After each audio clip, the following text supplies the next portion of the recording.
In this video, I'm going to teach you how to play Sekiro with a controller on PC. It's a very quick and easy process, so make sure to follow along.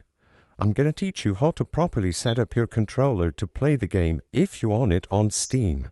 As you can see, according to the Steam start page, they say that the game has full controller support highlighted over here, which means that as long as you run the game through Steam with a controller connected to your PC, it will be automatically detected and set up. All that you have to do is go to your library and select the game.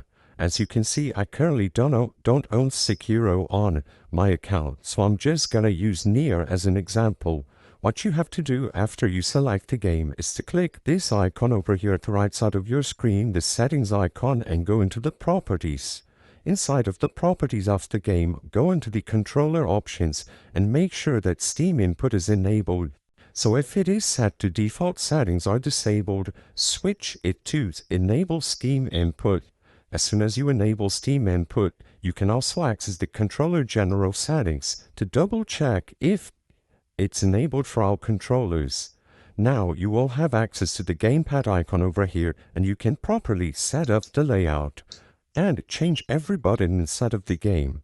You can use the official recommended layout for your controller or else your community ones.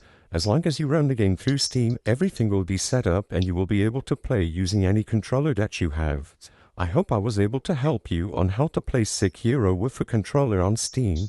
If this video helped you, please be sure to leave a like and subscribe for more quick and easy tips. Thank you for watching.